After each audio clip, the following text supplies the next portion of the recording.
ناظرین، مصر یعنی ایجپٹ، جس میں 138 ٹوٹل پیرامڈز ہیں، جنہوں نے پچھلے ہزاروں سالوں سے کئی طوفانوں کا سامنا کیا، مگر مجال ہے کہ ان میں سے کوئی بھی ادھر سے ادھر ہوا ہو۔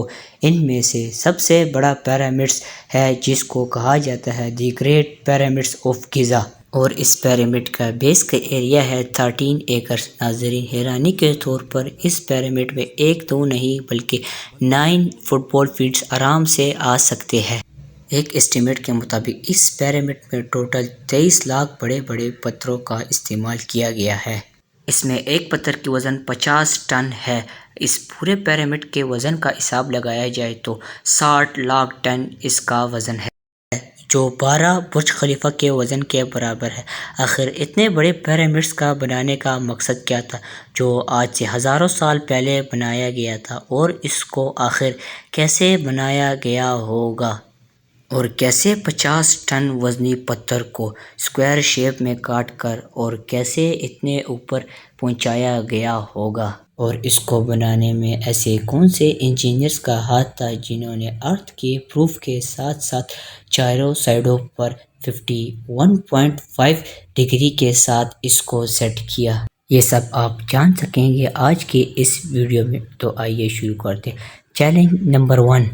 کئی صدیوں سے مختلف ریسرچ ٹیم اس پیرامڈ کی کنسٹرکشن ٹیکنیک جاننے کے لیے سر جوڑ کر بیٹھے تھے کہ کیسے بغیر کسی کمپس کے نارتھ، ساؤتھ، ایسٹ اور ویسٹ کو کیسے بغیر کمپس کے فکس کیا ہوگا۔ کئی ایکسپرٹس کا ماننا ہے کہ اس وقت کے انجینئر نے کوئی ایسی زمین تلاش کی ہوگی جو لاکھوں ٹن وزن برداشت کر سکے، اور اس کے بعد پولر سٹار یعنی وہ ستارے جس کی مدد سے ارتھ کے پول کا پتہ لگتا ہے، اور ان کی مدد سے پیرامڈ کے ہر سائڈ کو مارک کیا گیا۔ نہ کوئی کمپس اور نہ کوئی آپٹیکل انسٹرومنٹ، صرف اسی بیسک ٹیکنیک پر ہزاروں سال پہلے اس پیرامڈ کے چاروں طرف کو اچھے سے سیٹ کیا گیا۔ Challenge number 2۔ اگلا چیلنج تھا زمین کو لیول کرنے کا۔ جس 13 ایکڑ کی زمین پر اس پیرامڈ کو بننا تھا، اگر اس زمین کا لیول ذرا بھی برابر نہ ہوتا تو 23 لاکھ پتھر کیسے کھڑے ہوتے۔ اس زمین کو لیول کرنے کے لیے اس وقت کے انجینئرز کے پاس نہ ہی لیزر لیول تھا اور نہ ہی ببل لیول تھا۔ ایکسپرٹس کا ماننا تھا کہ کنسٹرکشن سائٹ میں چاروں طرف کھڑا کر کے اس میں پانی ڈالا گیا ہوگا، اور اس ہی کی مدد سے تمام سائٹ کا لیول ناپا گیا ہوگا۔ جو زمین کا حصہ پانی کے لیول سے میچ نہیں کر رہا ہوگا، اس کو چھینی اور ہتھوڑی کی مدد سے لیول کیا ہوگا۔ ایکسپرٹس کا ماننا تھا کہ ایجپشینز نے ان سمپل ٹولز کا بھی موازنہ کیا ہوگا، جس کے چاروں سائڈ میں لکڑیاں اور اس کے ٹی کے سینٹر میں ایک بھاری پتھر رکھا ہوگا۔ اگر پتھر بالکل برابر میں آ رہا ہو تو اس کا مطلب ہے کہ بیچ کی زمین بالکل لیول ہے۔ Challenge number 3۔ اب کنسٹرکشن سائٹ بھی سیٹ ہو چکی تھی، مارکنگ بھی ہو چکی تھی، اور زمین کا لیول بھی برابر ہو چکا تھا۔ اب باری تھی کنسٹرکشن سٹارٹ کرنے کی، جس کے لیے لاکھوں ٹن وزنی پتھر چاہیے تھے۔ یہ پتھر کاٹنے کے لیے ان کے پاس نہ ہی کرینڈر تھے اور نہ ہی جیک ہیوز، لیکن پھر بھی انہوں نے 50 ٹن وزنی پتھر کو اسکوائر شیپ یا ریکٹینگل شیپ میں کاٹ کر اور اسے اوپر بھی پہنچایا گیا۔ جی ہاں، یہی وہ صرف ایک ٹول تھا جس کی مدد سے پتھروں کو کاٹا گیا۔ ایکسپرٹس کا ماننا تھا کہ پیرامڈ کی کنسٹرکشن میں یوز ہونے والی چینی نہ صرف کوپر سے بنی تھی، کیونکہ ان کو معلوم تھا کہ کوپر نرم ہوتا ہے اور پتھر بہت سخت، اس لیے اس میں ایک کیمیکل آرسینک بھی شامل کیا گیا۔ کوپر اور آرسینک کی مدد سے بنائی گئی چینی لکڑیوں کے ہتھوڑوں کی مدد سے پتھروں میں ٹھوکا جاتا، اور اس کے بعد بڑے بڑے پتھروں کو شیپ میں لایا جاتا تھا۔ Challenge number 4۔ چونکہ یہ خاص قسم کا پتھر جسے آج لائم سٹون بھی کہا جاتا ہے، جو پیرامڈ کے کنسٹرکشن سائٹ سے 200 کلومیٹر دور ٹورا شہر میں پائی جاتی تھی، ان پتھروں کو کیسے گیزا تک ٹرانسپورٹ کیا ہوگا۔ ہر ایک پتھر کا وزن 50 ٹن 50,000 کلو تھا، جو تقریباً 3 پیسنجر بس کے وزن کے برابر تھا۔ 23 لاکھ پتھر صرف ایک پیرامڈ میں استعمال ہونے تھے۔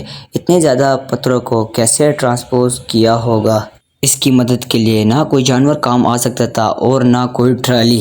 حتیٰ کہ آج کے دور میں بھی اگر اس کام کو کیا جائے تو ٹرانسپورٹ کمپنی کو اچھا خاصا ٹف ٹائم پائے گا۔ حیرت انگیز طور پر یہ کام ورکر اور کشتیوں کی مدد سے کیا گیا۔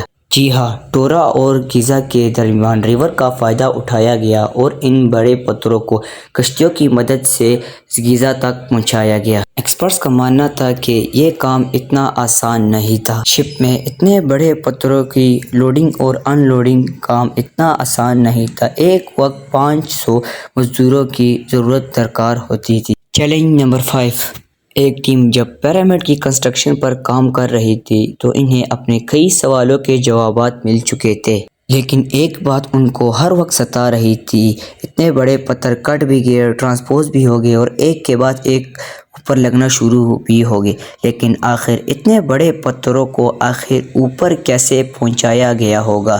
آخر کتنے مزدوروں کو لگایا ہوگا اس کام پہ ایک وقت میں؟ یا تو یہ اسپائرل ٹریک کے ذریعے اوپر گئے ہوں گے یا زگ زیگ ٹریک کے ذریعے۔ یہ بات تو طے تھی کہ اتنے بڑے پتھروں کو مزدوروں کی آرمیوں کی مدد سے ہی کھینچ کر اوپر پہنچایا گیا، مگر چیلنج نمبر 6۔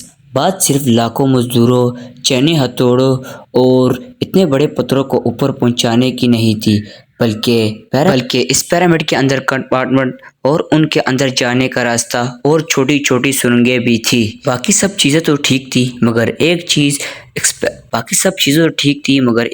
ایکسپرٹس کو حیران کر گئی۔ سرنگ کے اندر یوز ہونے والا پتھر لائم سٹون نہیں بلکہ گرینائٹ تھا۔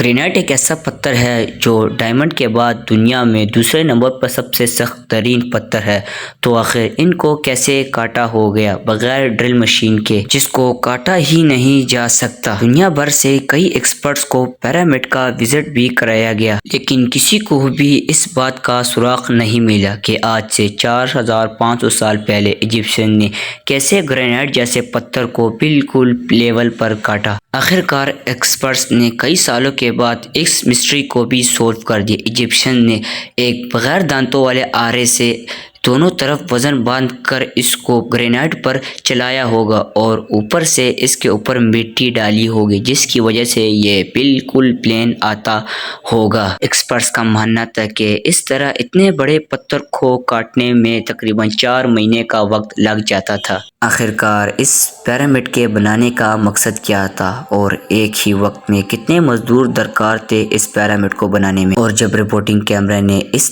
پتھر کے سلیب میں چھید کیا تو اندر کون سا ایسا راز ریکارڈ ہوا جو پچھلے 4500 سال سے اس کے اندر دفن تھا؟ یہ سب آپ جان سکیں گے اس کی نیکسٹ پارٹ میں۔ اور اگر ویڈیو پسند آئی ہے تو ویڈیو کو لائک کر دیجئے اور چینل کو بھی سبسکرائب کر دیجئے تاکہ ہم ہر روز آپ سے ملتے رہے۔ بہت شکریہ۔